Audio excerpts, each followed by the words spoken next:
Hi all, welcome back to the Book Owls. Book Owlsൽ ഇന്ന് നമ്മൾ discuss ചെയ്യാൻ പോകുന്നത് ജോ കുമാരസ്വാമി എന്ന് പറഞ്ഞിട്ടുള്ളൊരു പ്ലേ ആണ് by the Kannada writer Chandrashekhara Kambar. നമ്മൾ പ്ലേയിലേക്കൊക്കെ പോകുന്നതിന് മുന്നേ ഇത് പെട്ടെന്ന് പ്രിപ്പയർ ചെയ്തിട്ടുള്ളൊരു നോട്ട്സാണ്. ഓക്കെ, ഒരു വീഡിയോ ആണ്. സോ ഇതിൽ എന്തെങ്കിലുമൊക്കെ മിസ്റ്റേക്കുകൾ ഉണ്ടാവാം. നമ്മളൊരു സബ്സ്ക്രൈബർ നാളെ എക്സാമാണ് എന്ന് പറഞ്ഞിട്ട് പെട്ടെന്ന് ചെയ്യുന്നതാണ് കേട്ടോ. സോ നമ്മൾ യൂഷ്വലി ഒരു വീഡിയോ നമ്മൾ ചെയ്യുകയാണെങ്കിൽ ഒരു 1.5 ഡേ ഒക്കെ എടുത്ത് നമ്മൾ അതിനെക്കുറിച്ച് നന്നായിട്ട് സ്റ്റഡി ചെയ്തിട്ടാണ് ചെയ്യാറ്. ഇതെന്തോ പെട്ടെന്ന് ചെയ്യാൻ തോന്നി അങ്ങനെ ചെയ്യുന്നൊരു വീഡിയോ ആണ്. ഓക്കെ, ആൻഡ് ഓൾസോ ഈ പെർട്ടിക്കുലർ സബ്സ്ക്രൈബർ നമ്മളുടെ വീഡിയോസ് സ്ഥിരമായിട്ട് കാണുന്ന ഒരാളാണ്. അപ്പോൾ നമുക്കൊരു ടൈപ്പ് ഓഫ് എന്താ പറയുക, പുള്ളിക്കാരിയുടെ ഒരു കമ്മിറ്റ്മെൻ്റ് ഉണ്ടല്ലോ. അപ്പോൾ അതും കൂടെ കൊണ്ട് പെട്ടെന്ന് ചെയ്യുന്നതാണ്. സോ നമുക്ക് എന്തായാലും വീഡിയോയിലേക്ക് പോകാം. വീഡിയോയിലേക്ക് പോകുന്നതിന് മുന്നേ ആദ്യം നമുക്ക് നമ്മളുടെ ഓത്തറിനെ കുറിച്ചിട്ട് നോക്കാം. ഇദ്ദേഹം ഒരു കന്നഡ റൈറ്ററാണ്, പ്ലേ റൈറ്റാണ്, ക്രിട്ടിക്കാണ്, ഒരു എന്താ പറയുക പോംസ് ഒക്കെ എഴുതുന്നുണ്ട്. ഓക്കെ, പോയിറ്റാണ്. ആൻഡ് ഇദ്ദേഹത്തിൻ്റെ റാന എന്ന് പറയുന്നത് ഫോക്ക് ഡ്രാമാസാണ്. ഒരു പൊളിറ്റിക്കൽ സെറ്റയറായിട്ട് ആക്ട് ചെയ്യാറുണ്ട്. പിന്നെ ഇതിൽ ഇദ്ദേഹം കൂടുതലും എക്സ്പ്ലോർ ചെയ്യുന്ന തീംസ് എന്ന് പറഞ്ഞു കഴിഞ്ഞാൽ patriarchy, superstitions, sexuality, divine exploitation and power dynamics. ഇത് ഇത്രയും നമുക്ക് ഇന്നിപ്പോൾ നമ്മൾ ഡിസ്കസ് ചെയ്യാൻ പോകുന്ന ഈ ഒരു പ്ലേയിൽ കാണാനായിട്ട് പറ്റും.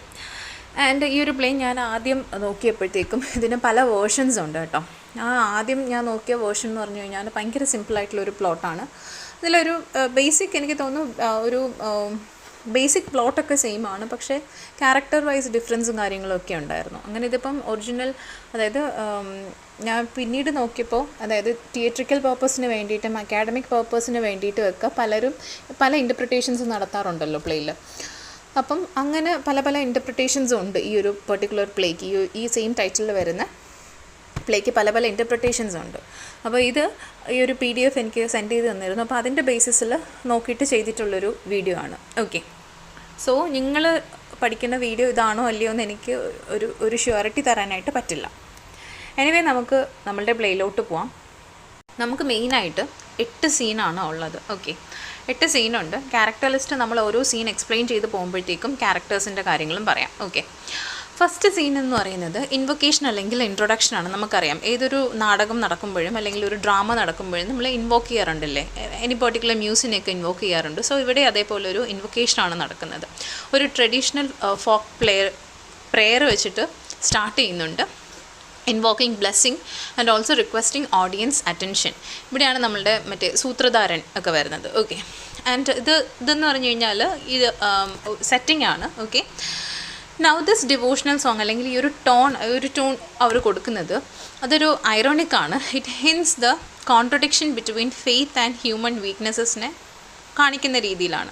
നമ്മൾ ഡ്രാമാസ് പഠിക്കുമ്പോൾ അതിൽ നമ്മൾ ഫോക്കസ് ചെയ്ത് എഴുതേണ്ട കാര്യങ്ങളെന്ന് വെച്ച് കഴിഞ്ഞാൽ ഈ തിയേറ്റർ സെറ്റിങ്, ഈ സൂത്രധാരൻ്റെ ഇത്, പിന്നെ എന്താ പറയുക കർട്ടൻ റൈസിങ്, അതൊക്കെ പിന്നെ തിയേറ്ററിൽ ഉപയോഗിക്കുന്ന കാര്യങ്ങളുണ്ടല്ലോ, അതിനെ ഫോക്കസാണ് ചെയ്യാറ് യൂഷ്വലി. സോ അതൊക്കെയാണ് സീൻ 1 നടക്കുന്നത്. ഇനി സീൻ ടു നമുക്ക് നോക്കാം. സീൻ 2 ആണ് നമ്മളുടെ പ്ലേയുടെ മെയിൻ സെൻട്രൽ കോൺഫ്ലിക്റ്റിനെ റെപ്രസെൻ്റ് ചെയ്യുന്ന സീൻ എന്ന് പറയുന്നത്. ഓക്കെ, ഇതിൽ നമ്മൾ എന്താ കാണുന്നതെന്ന് വെച്ച് കഴിഞ്ഞാൽ ഒരു വില്ലേജ് ഉണ്ട്. ആ വില്ലേജ് സിവിയർ ഡ്രോട്ട് എഫക്റ്റ് ചെയ്തിട്ടുള്ളൊരു വില്ലേജാണ്. അപ്പം അവിടെയുള്ള വില്ലേജേഴ്സ് എല്ലാവരും കൂടെ റെയിനിന് വേണ്ടിയിട്ട് കാത്തിരിക്കുന്നതാണ്. അങ്ങനെ ആണ് ഒരു ട്രഡീഷണൽ മിത്തിക്കൽ സ്റ്റോറിയൊക്കെ വരുന്നത്. അതായത് ജോകുമാരസ്വാമി ഒരു റിച്വൽ, അതായത് ഈ ഒരു ഗോഡിനെ പ്ലീസ് ചെയ്ത് കഴിഞ്ഞാൽ ഇവർക്ക് തിരിച്ച് റെയിൻ കൊണ്ടുവരും. ഓക്കെ, ഗോഡ് ഓഫ് റെയിൻ ഒക്കെയാണ്. Okay, traditional offering to rain god in hope of ending the drought. നമുക്കറിയാമല്ലോ വില്ലേജിലൊക്കെ ഡ്രോട്ട് വന്നു കഴിഞ്ഞാൽ അത് അവരെ ലൈഫിനെ സിവിയർലി എഫക്റ്റ് ചെയ്യും. അതായത് ക്രോപ്സ് ഒക്കെ മെയിൻലി അവരങ്ങനെ ഡിപ്പെൻഡ് ചെയ്ത് ജീവിക്കുന്നവരായിരിക്കും. ഫാമേഴ്സ്, പെസൻസ് ഒക്കെയാണ്. ഡ്രൈ ലാൻഡാണ്. And also it symbolise drying of hope. Okay, and പിന്നീടുള്ള ഒരു പോർട്രേൽ എന്താണെന്ന് ചോദിച്ചു കഴിഞ്ഞാൽ എന്തോ നേച്ചറിന് അല്ലെങ്കിൽ ഭൂമിക്ക് എന്തോ ദേഷ്യം നമ്മളോടുണ്ട്, അങ്ങനെയുള്ള സൂപ്പർസ്റ്റിഷ്യസ് ബിലീഫും കാര്യങ്ങളും ഒക്കെ വളരെ പ്രിവലൻ്റ് ആയിട്ട് നിൽക്കുന്ന ഒരു കമ്മ്യൂണിറ്റിനെയാണ് ഇവിടെ റെപ്രസെൻ്റ് ചെയ്യുന്നത്. ഇനിയാണ് നമ്മളുടെ കഥാപാത്രം, പല ക്യാരക്ടേഴ്സിനെ നമ്മൾ പറയാൻ പോകുന്നത്. വില്ലേജ് എൽഡേഴ്സ് കുറേ പേരുണ്ട്. അത് നമുക്ക് എല്ലാവർക്കും അറിയാം. ആ ഒരു സെറ്റപ്പിൽ കുറേ വില്ലേജ് എൽഡേഴ്സ് ഉണ്ടായിരിക്കും. ഇനി വരുന്നതാണ് ഗൗഡ. ഇദ്ദേഹം എന്ന് പറയുന്ന ഒരു ലാൻഡ് ലോഡാണ് ഈ ഒരു ഗൗഡ. ആൻഡ് ഇദ്ദേഹത്തിൻ്റെ അണ്ടറിലാണ് ഈ പവറും കൺട്രോളും എല്ലാം ഉള്ളത്. ഓക്കെ, ആൻഡ് ഇദ്ദേഹവും ഈ വില്ലേജ് എൽഡേഴ്സും എല്ലാം കൂടെ പറയുകയാണ് നമുക്ക് ഈ ഒരു ജോകുമാരസ്വാമി റിച്വലിന് റിവൈവ് ചെയ്യണമെന്ന്. ഇനി എന്താണ് ഈ റിച്വൽ എന്ന് ചോദിച്ചു കഴിഞ്ഞാൽ, ഒരു ഐഡിയൽ ഉണ്ടാക്കണം. ഒരു പ്രതിമയുണ്ടാക്കി, ആ ഒരു ഗോഡ് റെയിനിൻ്റെ പ്രതിമയുണ്ടാക്കി അതിനെ ഓഫർ ചെയ്യണം. ഈ ഓഫർ ചെയ്യുന്നത് ഒരു പെൺകുട്ടി ആയിരിക്കണം. Okay, and she should be virgin. അതായിരിക്കണം. അങ്ങനെ എന്തോ ഒരു ഓഫറിങ്ങും കാര്യങ്ങളൊക്കെ നടക്കുന്ന ഒരു റിച്വലാണ് നടക്കാൻ പോകുന്നത്. ആൻഡ് വില്ലേജസ് എല്ലാവരും ബിലീവ് ചെയ്യുന്നുണ്ട്, ഓക്കെ ഇത് ചെയ്ത് കഴിഞ്ഞ് കഴിഞ്ഞാൽ ഗോഡ് പ്ലീസ് ആവുകയും നമുക്ക് റെയിൻ കിട്ടുകയും മഴ വരും എന്നൊക്കെ വിചാരിക്കുന്നുണ്ട്. ആൻഡ് ഈ ഒരു സീനിലാണ് ഇവരുടെ ഒരു സൂപ്പർസ്റ്റിഷനും ഒബീഡിയൻസും എല്ലാം നമ്മൾ എക്സ്പ്ലോർ ചെയ്യുന്നത്. ഇതൊരു സൂപ്പർസ്റ്റിഷന് ആരും ക്വസ്റ്റ്യൻ ചെയ്യുന്നില്ല, അല്ലെങ്കിൽ ഈ ഒരു ബിലീഫിനെ ആരും ക്വസ്റ്റ്യൻ ചെയ്യുന്നില്ല. ഓക്കെ, പിന്നീട് ആൻഡ് ഓൾസോ ഇത് ആ ഒരു കമ്മ്യൂണിറ്റിയിൽ അല്ലെങ്കിൽ ആ വില്ലേജസിൻ്റെ ബ്ലൈൻഡ് ഫെയ്ത്തിനെയും കാണിക്കുന്നുണ്ട്. ഓക്കെ, ഇനി നമ്മളുടെ ഈ പറഞ്ഞ ഗൗഡ ഇദ്ദേഹം അങ്ങ് കൺട്രോൾ അങ്ങോട്ട് ഏറ്റെടുക്കുകയാണ്. ഓക്കെ, ഗൗഡ വന്ന് വില്ലേജ് ഹെഡായിട്ട് നിൽക്കുകയും ഈ ഒരു റിച്വൽ നടത്താൻ വേണ്ടിയിട്ടുള്ള ലീഡർഷിപ്പ് അദ്ദേഹം നയിക്കുകയും ചെയ്യുന്നുണ്ട്. അതായത് ഇദ്ദേഹം ഒരു ലീഡറായിട്ട് നിന്നിട്ട് എല്ലാം നോക്കുന്നുണ്ട്. ഓക്കെ, ഇനി ഇദ്ദേഹത്തിൻ്റെ ട്രൂ മോട്ടീവ് എന്താണ് എന്ന് നമുക്ക് പുറകെ മനസ്സിലാക്കാം. ഒന്നാമത്തെ കാര്യം എന്ന് വെച്ച് കഴിഞ്ഞാൽ, ഇദ്ദേഹം ഒരു ലാൻഡ് ലോഡാണ്. അപ്പോൾ ഇദ്ദേഹത്തിന് ആ ഒരു കമ്മ്യൂണിറ്റിയിൽ അല്ലെങ്കിൽ ആ ഒരു വില്ലേജേഴ്സിൻ്റെ ഇടയിൽ ഒരു സ്പെസിഫിക് കൈൻഡ് ഓഫ് പവറും കാര്യങ്ങളും ഒക്കെ ഉണ്ട്. അപ്പോൾ അദ്ദേഹത്തിന് ഇത് ഒരിക്കലും വിട്ടുപോകണ്ട, അതുണ്ട്. ആൻഡ് ഓൾസോ ഒരു സെക്ഷൽ ഇൻട്രസ്റ്റ് അല്ലെങ്കിൽ ഒരു ലസ്റ്റ് ഇദ്ദേഹത്തിന് ഇവിടെയുള്ള ഒരു ഷാരി എന്ന് പറഞ്ഞിട്ടുള്ളൊരു പെൺകുട്ടിയുടെ അടുത്തുണ്ട്. അപ്പോൾ ഇവളെയാണ് ഈ ഒരു റിച്വലിൻ്റെ ഐഡിയലിനെ ഓഫർ ചെയ്യണമെന്ന് പറഞ്ഞിരുന്നല്ലോ, അതിന് വേണ്ടിയിട്ട് സെലക്ട് ചെയ്യുന്നത് ഇവളെയാണ്. ഇദ്ദേഹം ഓൾറെഡി മാരീഡ് ആണ് കേട്ടോ, അവരെക്കുറിച്ചിട്ട് നമ്മളിനി പറയുന്നുണ്ട്. സോ അതാണ് ഈ ഒരു സീനിൽ നടക്കുന്നത്. ഇനി നമുക്ക് സീൻ നമ്പർ 3 പോകാം. ഓക്കെ, സീൻ 3 നമ്മളുടെ അടുത്ത കഥാപാത്രം എൻട്രി ചെയ്യുന്നത് ബസന്ന എന്ന് പറഞ്ഞിട്ടുള്ള ഒരാൾ. ഇദ്ദേഹം എവിടെ നിന്ന് വരുന്നു എന്നൊന്നും അറിയില്ല. ഇദ്ദേഹം ഒരു മിസ്റ്റീരിയസ് ഔട്ട്സൈഡറാണ്. ഇനി ഇദ്ദേഹത്തിൻ്റെ വരവോടുകൂടിയാണ് നമ്മൾ ഈ ഒരു പ്ലേയുടെ അല്ലെങ്കിൽ ഈ ഒരു ഡ്രാമയുടെ ഒരു ടേണിംഗ് പോയിന്റ് വരുന്നത്. ഓക്കെ, ആൻഡ് ഇദ്ദേഹം റെപ്രസെൻ്റ് ചെയ്യുന്നതാണ് ഫെയ്ത്ത് വേഴ്സസ് റീസൺ. അതായത് അന്ധമായ വിശ്വാസവും നമ്മൾ യുക്തിപരമായിട്ട് ഓരോ കാര്യങ്ങൾ ചിന്തിച്ച് ചെയ്യുന്നതും അതിൻ്റെ ഒരു സിംബോളിക് റെപ്രസെൻറ്റേഷനാണ് നമ്മളുടെ ബസന്ന എന്ന് പറയുന്ന ഫിഗർ. ഓക്കെ, ഇനി വില്ലേജുകാരെല്ലാവരും ഈ ഒരു റിച്വലിന് വേണ്ടിയിട്ട് ഈ ഒരു ഗോകുമാരസ്വാമി റിച്വലിന് വേണ്ടിയിട്ട് എല്ലാവരും റെഡി ആവുകയാണ്. ഓരോരോ കാര്യങ്ങളായിട്ട് ചെയ്യുന്നുണ്ട്. നമ്മളുടെ ഗൗഡ ലീഡർഷിപ്പും ഒക്കെ ഏറ്റെടുത്തിട്ട് ഇങ്ങനെ അതും ഇത് ചെയ്യും അങ്ങനെയൊക്കെ പറയുന്നുണ്ട്. ഇനി നമ്മളുടെ ഗൗഡയുടെ കീഴിൽ കുറേ സെർവൻസ് ഉണ്ട്. അതായത് ഇദ്ദേഹത്തിൻ്റെ പവർ മെയിൻറ്റെയിൻ ചെയ്യാനായിട്ട് ഇദ്ദേഹം കൊണ്ട് നടക്കുന്ന കുറേ ആൾക്കാർ. ഇവരുടെ കയ്യിൽ ഗണ്ണൊക്കെ ഉണ്ട് കേട്ടോ. അപ്പോൾ അതൊക്കെ ഓരോ സിമ്പിൾസാണ്. ഈ ഒരു പ്ലേയിൽ യൂസ് ചെയ്യുന്ന പല സിമ്പിൾസാണ്. നൗ നമ്മളുടെ ബസന്ന എൻ്റർ ചെയ്യുന്നതും ഇദ്ദേഹം വളരെ കാം ആൻഡ് ഒബ്സർവിയൻ്റ് ആയിട്ടൊക്കെ ഇരിക്കുന്നുണ്ട്. ബാക്കിയുള്ളവർക്കൊക്കെ എന്തോ ഒരു ടൈപ്പ് ഓഫ് ടെൻഷനും കാര്യങ്ങളൊക്കെ ഉണ്ടെങ്കിലും ഈ ഒരു ക്യാരക്ടറിനെ കാണിക്കുന്നത് ഇദ്ദേഹം വളരെ കാമായിട്ട് എല്ലാ കാര്യങ്ങളും ഇങ്ങനെ ഒബ്സർവ് ചെയ്ത് കാണുന്നുണ്ട്. നമ്മളുടെ ഈ ഒരു ലീഡർഷിപ്പ് ക്വാളിറ്റി നയിക്കുന്ന ഗൗഡേനെ അല്ലെങ്കിൽ വില്ലേജ് ഹെഡ്സിനെ ഒന്നും ഇദ്ദേഹം മൈൻഡൊന്നും ചെയ്യുന്നില്ല. അതായത് ബാക്കിയുള്ളവരെല്ലാവരും ഇങ്ങനെ ബൗ ചെയ്ത് ഇങ്ങനെ കുനിഞ്ഞവർക്ക് റെസ്പെക്റ്റ് ഒക്കെ കൊടുക്കുമ്പോഴത്തേക്കും നമ്മളുടെ ബസന്ന ഇതൊന്നും മൈൻഡ് ചെയ്യുന്നില്ല. അപ്പോൾ ഒരു ടൈപ്പ് ഓഫ് ഒരു അറഗൻ്റ് ആണെന്നും ആൾക്കാർക്ക് തോന്നുന്നുണ്ട്, വില്ലേജേഴ്സിന് തോന്നുന്നുണ്ട്. ഓക്കെ, അങ്ങനത്തെ ഒരു ക്യാരക്ടർ കാണിക്കുന്ന ഒരാളാണ് നമ്മളുടെ ബസന്ന. ഇനി നമ്മളുടെ സെർവൻസും ഈ ഒരു വില്ലേജേഴ്സും എല്ലാം ഇദ്ദേഹത്തിനെ കുറിച്ചിട്ട് ഗോസിപ്പ് ചെയ്യുന്നുണ്ട്. ഇനി ഇവൻ വല്ല ഡിവൈൻ മെസ്സഞ്ചർ ആണോ, അതോ ഇനി നമുക്കൊരു ത്രെറ്റായിട്ട് ഈ ഇതൊന്നും നടക്കാണ്ടിരിക്കാൻ വേണ്ടിയിട്ട് പുറത്തുനിന്ന് വന്ന ഒരാളാണോ എന്നൊക്കെ ഒരു ഗോസിപ്പൊക്കെ അവിടെ നടക്കുന്നുണ്ട്. ഓക്കെ, സോ അതാണ് നമ്മളുടെ ബസന്ന. ഇനി നെക്സ്റ്റ് സീനിൽ നമ്മൾ കാണുന്നതെന്ന് ചോദിച്ചു കഴിഞ്ഞാൽ നമ്മളുടെ ഗൗഡയുടെ വൈഫിനെ കുറിച്ചിട്ടും ഷാരീനെ കുറിച്ചിട്ടും ഒക്കെയാണ്. വൈഫിൻ്റെ പേര് ഞാൻ പറയവേ, ഒരു ഗൗദാദി എന്നാണ്. ഇനി ഷാരീനെയാണ് ചൂസ് ചെയ്യുന്നതെന്ന് ഞാൻ നേരത്തെ പറഞ്ഞിരുന്നു. Okay, and it centers on the ritual of selecting the idol of Jokumaraswamy and more importantly on Shari's role in it. ഇതാണ് സീൻ 4 നടക്കുന്നത്. This scene exposes the patriarchy and the exploitative nature hidden behind sacred rituals. So നമുക്കിനി അതെന്താണെന്ന് നോക്കാം. Okay, ഇനി ഈ ഒരു rain കൊണ്ടുവരുന്ന ഈ ഒരു റിച്വലിന് ഞാൻ നേരത്തെ പറഞ്ഞിരുന്നു നമ്മളുടെ ജോകുമാരസ്വാമിയുടെ ഒരു ഐഡിയൽ ഉണ്ടാക്കണം ആൻഡ് അതൊരു വുമൺ തന്നെ ഓഫർ ചെയ്യണം. ഓക്കെ, ആൻഡ് ആ ഒരു വിമൺ വെർജിൻ ആയിരിക്കണം, പ്യുവർ അല്ലെങ്കിൽ വെർജിൻ ആയിരിക്കണം. അങ്ങനെ ഷാരീനെയാണ് ചൂസ് ചെയ്യുന്നത്. ഈവൻ ദോ ഷാരിക്ക് ഇതിന് ഇതിന് താല്പര്യം ഇല്ലെങ്കിൽ പോലും വില്ലേജേഴ്സിൻ്റെ പ്രഷർ കാരണവും ഈ ഗൗഡ ഇങ്ങനെയൊക്കെ പറയുന്നത് കാരണം അവൾ അൾട്ടിമേറ്റ്ലി അതിന് എഗ്രി ചെയ്യുന്നുണ്ട്. Okay, Gowda oversees the process with authority and control over both the ritual and the people involve. So ഈ ഒരു സീനിൽ നമുക്ക് പേട്രിയാർക്കൽ സൊസൈറ്റീനെ നമുക്ക് കാണാൻ പറ്റും. ആൻഡ് ഓൾസോ വിമണിനെ അവർ എത്രമാത്രം ഒപ്രസ് ചെയ്ത് വെച്ചിരിക്കുന്നു എന്നും കാണാനായിട്ട് പറ്റും. ഓക്കെ, ഇവൻ അവൾക്ക് ഇഷ്ടമല്ലെങ്കിലും അറ്റ് ലാസ്റ്റ് അവൾ അത് വില്ലിംഗ്ലി ഓർ അൺവില്ലിംഗ്ലി അവൾ ആ ഒരു റിച്വലിൻ്റെ ഒരു പാർട്ടായിട്ട് മാറേണ്ടി വരുന്നുണ്ട്. And she becomes A victim of this. She does not want to give up the idol. Her reluctance signals fear, discomfort, and possibly confusion. Okay? Her resistance is emotional but outspoken. She is not in a position to question the authority directly. And later ഇവളിങ്ങനെ realise ചെയ്യുന്നുണ്ട് ഇതിൻ്റെ ഒരു എന്താ പറയുക, ഇതിൻ്റെ ബിഹൈൻഡിലുള്ള ഒരു മോട്ടീവിനെ കുറിച്ച് realise ചെയ്യുമ്പോഴത്തേക്കും ഇവൾ ഭയങ്കര ഷോക്ക്ഡ് ആണ്. And also she is heart broken. പിന്നെ ഈ ഒരു സീനിന് കുറേ ഇൻ്റർപ്രിട്ടേഷൻസ് ഉണ്ട്. അതായത് ഈ ഒരു സീക്രട്ട് ആക്ട് എങ്ങനെയാണ് ഒരു വുമണിനെ അബ്യൂസ് ചെയ്യുന്നത്, അല്ലെങ്കിൽ ഒരു പേട്രിയാർക്കിയൽ സൊസൈറ്റിയിൽ എങ്ങനെയൊക്കെ വിമൻസിനെ അബ്യൂസ് ചെയ്യാനായിട്ട് ഇവരെന്തൊക്കെ ഉപയോഗിച്ചിരുന്നു എന്നൊക്കെ ഉള്ള രീതിയിൽ നമുക്ക് വേണമെങ്കിൽ ഇൻ്റർപ്രിറ്റ് ചെയ്തിട്ട് പല രീതിയിലും ഇതിനെ എഴുതാൻ, ഈ ഒരു സീനിനെ നമുക്ക് ഇൻ്റർപ്രിറ്റ് ചെയ്ത് എഴുതാനായിട്ട് പറ്റും. Okay, next scene 5. സീൻ 5 നമ്മളുടെ ഒരു കോൺഫ്ലിക്റ്റ് നടക്കുന്ന, അല്ലെങ്കിൽ ഒരു ക്രൂഷ്യൽ മൊമെൻറ്റ് ഓഫ് കോൺഫ്ലിക്റ്റ് നടക്കുന്ന ഒരു സീനാണ് സീൻ 5 എന്ന് പറയുന്നത്. ഇവിടെ നമ്മളുടെ ബസന്നേനെ സെൻറ്റർ ചെയ്തിട്ടുള്ളൊരു സീനാണിത്. ഓക്കെ, ഈ റിച്വലൊക്കെ ഇതിൻ്റെ വെയിലിങ്ങനെ നടക്കുകയാണ്, പുരോഗമിച്ചുകൊണ്ടിരിക്കുകയാണ്. ഓക്കെ, വില്ലേജേഴ്സിൻ്റെ ഒക്കെ ഇടയിൽ ഇപ്പോഴും ടെൻഷനും കാര്യങ്ങളും ഒക്കെ ഉണ്ട്. ഇവിടെയാണ് നമ്മളുടെ ബസന്ന വന്ന് എൻട്രി ചെയ്യുകയും എന്തിനാണ് ഇങ്ങനെ ചെയ്യുന്നത്, അല്ലെങ്കിൽ ഈ ഒരു റിച്വലിൻ്റെ ബിഹൈൻഡുള്ള റീസൺസിനെ കുറിച്ചിട്ടൊക്കെ ക്വസ്റ്റ്യൻ ചെയ്യുന്നതായിട്ട് നമുക്ക് കാണാൻ പറ്റും. ആൻഡ് ഇവിടെ ഗൗഡാഡ ആ ഒരു അതോറിറ്റീനെ ഓൾസോ ക്വസ്റ്റ്യൻ ചെയ്യുന്നുണ്ട് ബസന്ന. ഓക്കെ, ഇനി സെർവൻസൊക്കെ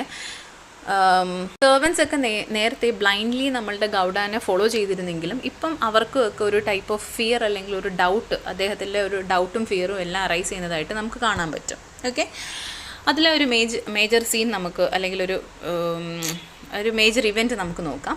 ഈ സീൻ ഓപ്പൺ ചെയ്യുന്നത് ഗൗഡയുടെ 4 സെർവൻസ് ഇങ്ങനെ ഗോസിപ്പ് ചെയ്യുകയാണ്. അതായത് ഇദ്ദേഹത്തിൻ്റെ ഒരു ഡെവലിഷ് നേച്ചറിനെ കുറിച്ചിട്ട് ഇവരിങ്ങനെ പറഞ്ഞുകൊണ്ടിരിക്കുകയാണ്.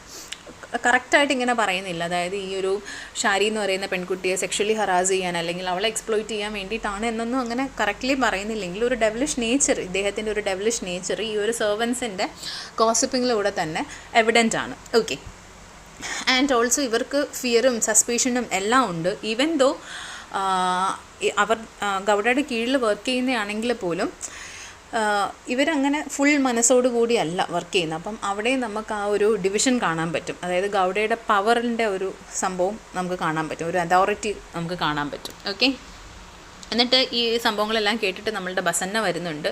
അങ്ങനെ ഇവരുടെ ഗോസിപ്പിനെ ഇൻട്രപ്റ്റ് ചെയ്യുകയൊക്കെ ചെയ്യുന്നുണ്ട്. അങ്ങനെ ഇദ്ദേഹം ഇവരുടെ കയ്യിലുണ്ടിരുന്ന ആ ഒരു ഗണ്ണുണ്ടല്ലോ, ഞാൻ പറഞ്ഞല്ലോ ഇവരൊക്കെ ഇങ്ങനെ ഗണ്ണ് പിടിച്ചുകൊണ്ടാണ് നടക്കുന്നത്. ഓക്കെ, നമ്മളുടെ ഗൗഡയുടെ സെർവൻസ്. സോ ഈ ഒരു ഗണ്ണും പറയുന്നത് ഇവിടെ ഒരു സിമ്പിളാണ്. ഓക്കെ, ആ ഗണ്ണ് ഇവരുടെ കയ്യിൽ നിന്ന് പിടിച്ച് വാങ്ങിക്കുകയും ഒരു റെസിസ്റ്റൻസ് കാണിക്കുകയൊക്കെ ചെയ്യുന്നുണ്ട് നമ്മളുടെ ബസന്ന. എന്നിട്ട് ബസന്ന നേരെ ഫീൽഡിൽ കിടക്കുകയാണ്. അതായത് ഈ ഗണ്ണൊക്കെ പിടിച്ച് വാങ്ങിച്ച്, അപ്പം ഓൾദോ 4 സെർവൻസ് ഉണ്ടെങ്കിൽ പോലും ബസന്നയുടെ ഈ ഒരു റെസിസ്റ്റൻസ് കാണുമ്പോഴത്തേക്ക് ഇവരെല്ലാവരും പേടിച്ച് ഓടുന്നുണ്ട്. ഇവരുടെ ബിലോങ്ങിങ്സ് എല്ലാം അവിടെ ഇട്ടിട്ട് പോകുന്നുണ്ട്. അങ്ങനെ ആ ഒരു ബ്ലാങ്കറ്റ് ഉണ്ട് അവിടെ. ആ ഒരു ബ്ലാങ്കറ്റൊക്കെ എടുത്ത് ഇങ്ങനെ മൂടിയിട്ട് നമ്മളുടെ ബസന്ന ആ ഒരു ഫീൽഡിൽ കിടക്കുന്നുണ്ട്. ഇനി അതിനും ഒരു സിംബോളിക് റെപ്രസെൻറ്റേഷൻ ഉണ്ട്. അതായത് ബസന്ന വേറെ ആർക്കും അടിമപ്പെട്ടല്ല ജീവിക്കുന്നത്, എക്സെപ്റ്റ് ഫോർ നേച്ചർ, അല്ലേ? അദ്ദേഹം നേച്ചറിനെ ബിലീവ് ചെയ്യുന്നു. അതുകൊണ്ടാണ് എല്ലാം കഴിഞ്ഞിട്ട് ഇങ്ങനെ നേച്ചറിലേക്ക് കിടക്കുന്നത് എന്നുള്ളൊരു ഇൻ്റർപ്രിട്ടേഷനുണ്ട്. ഓക്കെ, പിന്നെ ആ ഗണ്ണിൻ്റെ കാര്യം ഓൾറെഡി പറഞ്ഞിരുന്നു. Next scene 6. സീൻ 6 നമ്മളുടെ ഗൗദാദിയെ കാണുന്നത്. ഗൗദാദി എന്ന് പറയുന്നത് നമ്മളുടെ ഗൗഡയുടെ വൈഫാണ്. സോ ഈ ഒരു റിച്വലിന് നടക്കാൻ വേണ്ടിയിട്ട് ഇവരൊക്കെ വന്ന്, ഗൗദാദിയൊക്കെ വന്ന് വെയിറ്റ് ചെയ്യുന്നുണ്ട്. അങ്ങനെ കുറേ നേരം വെയിറ്റ് ചെയ്യുകയൊക്കെ ചെയ്യുന്നെങ്കിലും ഹസ്ബൻഡ് വരുന്നില്ല. ഓക്കെ, നമ്മളുടെ ഗൗഡ വരുന്നില്ല ഇങ്ങോട്ട്. ആൻഡ് ഓൾസോ ഈ ഒരു സീനിലാണ് ഇവരൊരു ട്രാൻസ്ഫോർമേഷനിലേക്ക് പോകുന്നത്, ഒരു ഇൻറ്റേർണൽ ട്രാൻസ്ഫോർമേഷനിലേക്ക് പോകുന്നതും ഈ ഒരു സീനിലാണ്. സോ ഈ ഒരു സീൻ പെർട്ടിക്കുലർലി ഗൗദാദീനെ ഫോക്കസ് ചെയ്തിട്ടുള്ളതാണ്.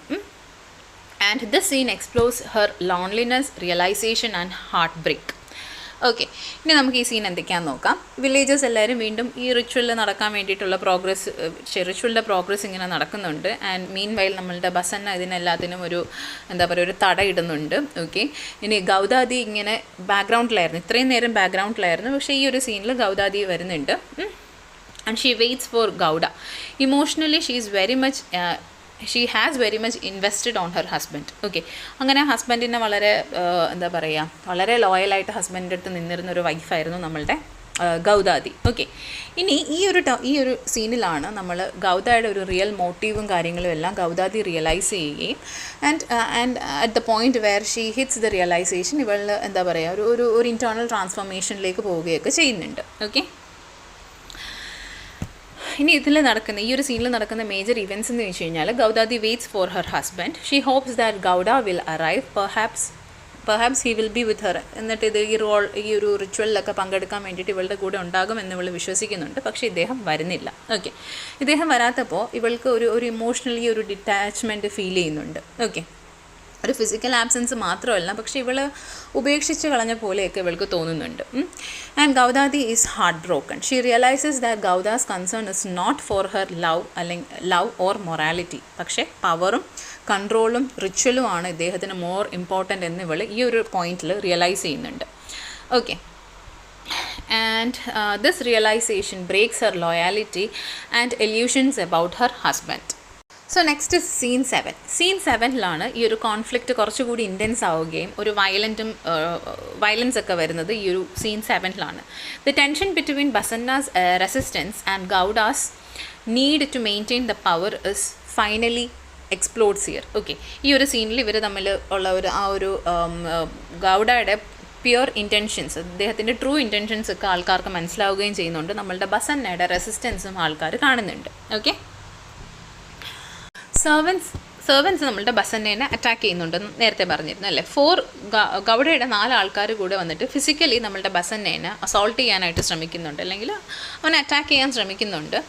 ഇവനെ ഈ ഒരു സീനിൽ നിന്നൊക്കെ റിമൂവ് ചെയ്യാൻ ഇവൻ്റെ ഈ ഒരു പവർ, അല്ലെങ്കിൽ ഇദ്ദേഹം വോയിസ് ചെയ്യുന്നുണ്ടല്ലോ, ഇദ്ദേഹം ക്വസ്റ്റ്യൻ ചെയ്യുന്നുണ്ടല്ലോ, അപ്പോൾ അതിനെയൊക്കെ സൈലൻസ് ചെയ്യാൻ വേണ്ടിയിട്ടുമൊക്കെ നമ്മളുടെ ഗൗഡയുടെ സെർവൻസ് നോക്കുന്നുണ്ട്.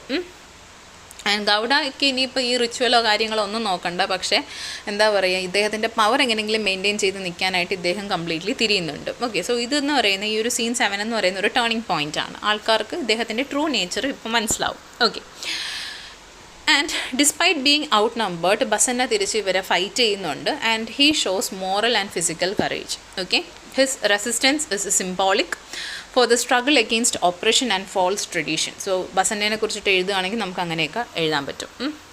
ഇനി ഇവിടെയാണ് ഗൗഡയുടെ ട്രൂ നേച്ചറിനെ എക്സ്പോസ് ചെയ്യുന്നത്. Okay, the attack confronts that Gowda's leadership is rooted not in faith or responsibility but in cruelty, pride and ego. Okay, അപ്പോൾ ഇദ്ദേഹത്തിന് ദൈവത്തിനോടുള്ള വിശ്വാസം കൊണ്ടോ അല്ലെങ്കിൽ ആൾക്കാരോടുള്ള സ്നേഹം കൊണ്ടോ ഒന്നുമല്ല, പക്ഷേ ഇദ്ദേഹത്തിന് എന്ത് മെയിൻറ്റെയിൻ ചെയ്യണമായിരുന്നു, ഈ ഒരു പ്രൈഡും ഈഗോയും ഒക്കെ മെയിൻറ്റെയിൻ ചെയ്യേണ്ടതായിട്ടുണ്ട്. Now Shari and Gaudadi also realizes the truth.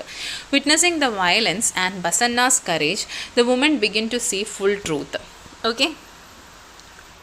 So അങ്ങനെയാണ് നമ്മളുടെ സീൻ 7 ഇവിടെ എൻഡ് ചെയ്യുന്നത്. That is realisation. എല്ലാവർക്കും ട്രൂ മോട്ടീവ് അല്ലെങ്കിൽ ട്രൂ ഇൻറ്റൻഷൻസ് റിയലൈസ് ചെയ്യുന്നുണ്ട്.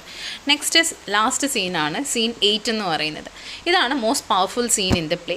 ഇത് എല്ലാം കൊണ്ടുവരുന്നുണ്ട്. ഇമോഷണൽ ആണെങ്കിലും സോഷ്യൽ ആണെങ്കിലും സ്പിരിച്വൽ ടെൻഷനെയൊക്കെ ഒരു ഫൈനലിലേക്ക് കൊണ്ടുവരുന്ന ഒരു സീനാണ് നമ്മളുടെ സീൻ 8 എന്ന് പറയുന്നത്. Okay, and by this point നമ്മളുടെ ഷാരി റിയലൈസ് ചെയ്യുന്നുണ്ട് ഇവളെ ഒരു ഒബ്ജക്റ്റ് ആയിട്ടാണ് കൺസിഡർ ചെയ്യുന്നതെന്നും ഇവളുടെ എന്താ പറയുക ഇവൾ ഒബ്ജക്റ്റിഫൈ ചെയ്യുന്നതായിട്ടൊക്കെ ഇവൾക്ക് മനസ്സിലാവുന്നുണ്ട് ഈ ഒരു റിച്വലിൻ്റെ പേരിൽ. ഓക്കെ, അങ്ങനെ ഇവളും ഒരു റിയലൈസേഷൻ ഹിറ്റ് ചെയ്യുന്നുണ്ട്. And also she is very much traumatic ആയിട്ട് മാറുന്നുണ്ട് ഇവിടെ. അപ്പം ഈ ഒരു വില്ലേജേഴ്സ് ഇതെല്ലാം നിന്ന് കാണുകയാണ്. അപ്പം വില്ലേജേഴ്സ് നമ്മളുടെ ബസന്നേൻ്റെ റെസിസ്റ്റൻസ് കാണുന്നുണ്ട്, ഗൗഡയുടെ വയലൻസ് കാണുന്നുണ്ട്, ആൻഡ് ഓൾസോ ഈ ഒരു ഷാരിക്ക് പറ്റിയൊരു റിയലൈസേഷൻ അല്ലെങ്കിൽ അവളുടെ ആ ഒരു ട്രോമാറ്റിക് എക്സ്പീരിയൻസും ഇവർ കാണുന്നുണ്ട്. പിന്നീട് ഈ ഒരു റിച്വൽ ഫ്രണ്ടിലോട്ട് പോകുന്നില്ല. ഓക്കെ, ഈ ഒരു റിച്വൽ ഫോൾസ് അപ്പാർട്ടാണ്. Okay, the ritual falls apart. It exposes അതായത് ഈ ഒരു റിച്വലിനെ ഒരു ടൂളായിട്ടാണ്, പവർ മെയിൻറ്റെയിൻ ചെയ്യാനായിട്ടുള്ളൊരു ടൂളായിട്ട് എക്സ്പോസ് ചെയ്യുന്നുണ്ട്. Okay, and not spirituality. There is no spiritual transformation, ഒരു ഡിവൈൻ ബ്ലെസ്സിങ്ങോ ഒന്നും വരുന്നില്ല. ആകെ ഇപ്പോൾ അവിടെ ബാക്കി നിൽക്കുന്നതെന്ന് വെച്ച് കഴിഞ്ഞാൽ സൈലൻസും ടെൻഷനും ഒരു മോറൽ എക്സോഷനും മാത്രമാണ് വില്ലേജിൽ ഇപ്പോൾ ബാക്കിയുള്ളത്. ഓക്കെ, ഈ വില്ലേജസ് ഒക്കെ ക്വസ്റ്റ്യൻ ചെയ്യുന്നുണ്ട്, എന്തിനായിരുന്നു ഇതെല്ലാം എന്നുള്ള രീതിയിൽ ഒരു ക്വസ്റ്റ്യൻ ചെയ്യുന്നുണ്ട്. എന്തിനായിരുന്നു? ഗൗഡയുടെ ട്രൂ നേച്ചർ എക്സ്പോസ് ചെയ്യാനും ഈ ഒരു സൂപ്പർസ്റ്റിഷൻ എക്സ്പോസ് ചെയ്യാനും ഒക്കെ വേണ്ടിയിട്ടായിരിക്കാം അല്ലേ. ഇതൊരു ഓപ്പൺ എൻഡഡ് ആയിട്ടാണ് പിന്നീട് അവസാനിക്കുന്നത്. ആൻഡ് ഓൾസോ നമ്മൾ ഗൗദാവതിയുടെയും ഷാരിയും ചേഞ്ച് ചെയ്തിട്ടുള്ളതും അവരുടെ റിയലൈസേഷനെ കുറിച്ചും നമ്മൾ അറിഞ്ഞു. ആൻഡ് ഇനി നമ്മൾ പറയേണ്ട ഒരാളാണ് ബസന്നയുടെ റോള്. ഇവിടെ ബസന്ന ഒരു he's depicted as A figure of reason and resistance അല്ലേ. പിന്നീട് ഈ ബസൻ എവിടെ നിന്ന് വരുന്നു എന്നൊക്കെ അത് നമ്മൾ ആദ്യമേ പറഞ്ഞിരുന്നു. മേ ബി ഒരു ഡിവൈൻ നേച്ചർ ആയിരിക്കാം, അല്ലെങ്കിൽ ദൈവം കൊണ്ടുവന്ന ഒരാൾ രൂപം എന്നൊക്കെ ആയിരിക്കാം വില്ലേജസ് പിന്നീട് മേ ബി ബസന്നയെ കുറിച്ചിട്ട് പറയുക, നമുക്കറിയില്ല.